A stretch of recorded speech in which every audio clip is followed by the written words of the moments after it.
मैं आप सबसे देरी से आया, इसके लिए मैं क्षमा चाहता हूं, आपसे माफी मांगता हूं। मैं सलाम करता हूं इस इलाके के तमाम उन नौजवानों को, तमाम जिम्मेदार लोगों को जो आज भी बिरादरी के फैसले का इतना बड़ा मान रखते हैं, उलमाओं के और संतों के फैसले का इतना बड़ा मान रखते हैं। मैं आप सबका दिल से धन्यवाद देता हूं, आप सबका आभार व्यक्त करता हूं। साथियों, बहुत संक्षिप्त में मैं कोशिश करूंगा मैं आप तक पहुंच पाऊं। मैंने करीब 15 साल दिल्ली की बड़ी बड़ी कंपनियों में और देश के बड़े बड़े ओहदेदार लोगों के साथ बैठना उठना मेरा रहा। इस सब में मैंने इतना जाना समझा कि अगर किसी इलाके को, किसी मुल्क को, किसी समाज को अगर आगे बढ़ाना है तो उसके नेताओं का, उसके जिम्मेदारों का ठीक होना सबसे अहम है, सबसे जरूरी है। और जब ये देखा कि यार अगर सबसे जरूरी ये है, इस इलाका, हमारा इलाका दिल्ली और गुड़गांव से बिल्कुल सटा हुआ इलाका है और देश में सबसे पिछड़ा हमारा इलाका है। इसकी दुख, इसकी पीड़ा मैंने दिल्ली और दिल्ली के बाहर जब मैं रहा तो मैंने रोजाना महसूस की कि दिल्ली से इतना नजदीक लगता हुआ इलाका और वो इलाका जिसमें मुसलमानों की अक्सरियत है और जिनके नबी, जिनके पैगंबर उनको संदेश देकर गए कि माँ की पेट से और कब्र के गड्ढे तक आपको तालीम हासिल करनी है, आपको इल्म हासिल करना है।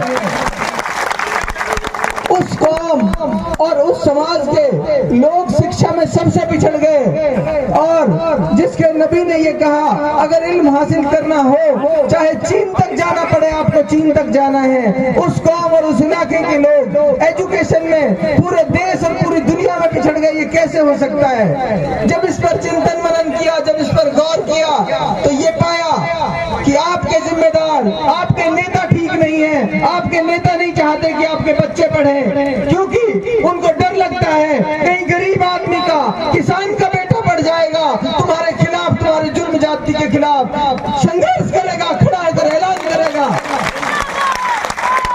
साथियों, मैं मुबारकबाद देता हूं आपको।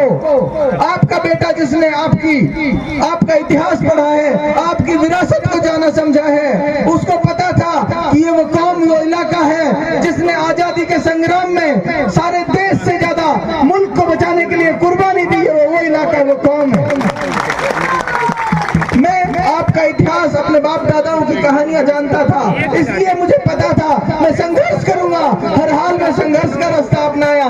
मैंने कहा इन चोरों को, इन लुटेरों को इनके सामने खड़ा होकर चुनौती देंगे, अपने लोगों के सामने जाके हाथ जोड़ेंगे, उनके पैर पकड़ेंगे, उनको समझाएंगे ये हमदर्द नहीं है आपके, ये सबसे बड़े गद्दार है इस इलाके के, इस कौम के।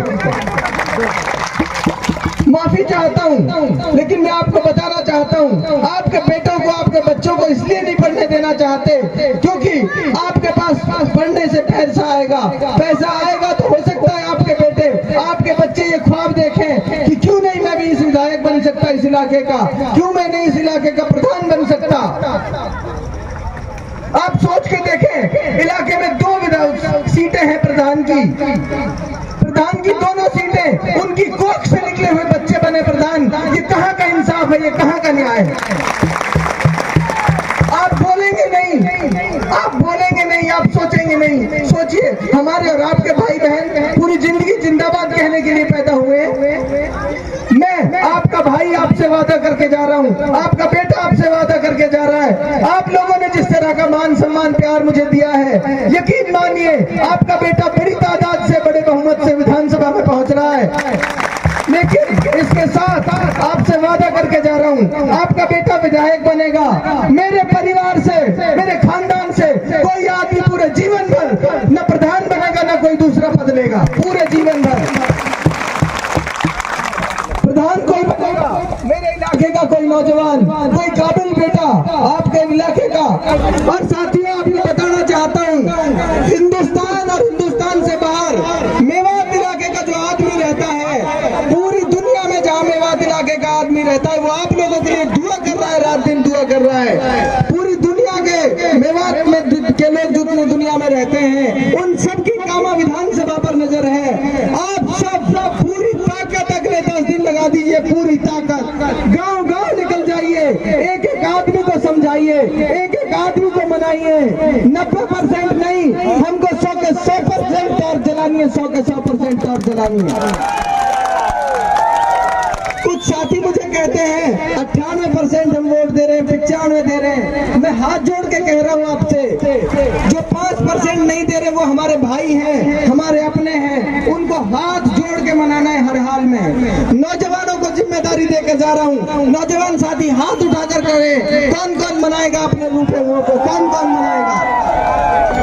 आज से और अभी से एक एक आदमी के पैर पकड़ने पड़े, पैर पकड़िए, हाथ जोड़ने पड़े, हाथ जोड़िए, उनसे कहिए सिर्फ 5 साल हमारे भाई को दे दो, सिर्फ 5 साल, कुछ नहीं बिगड़ेगा, 5 साल देख लेना, उसके बाद दोबारा तय कर लेना किसने ज्यादा अच्छा किया, किसने नहीं किया।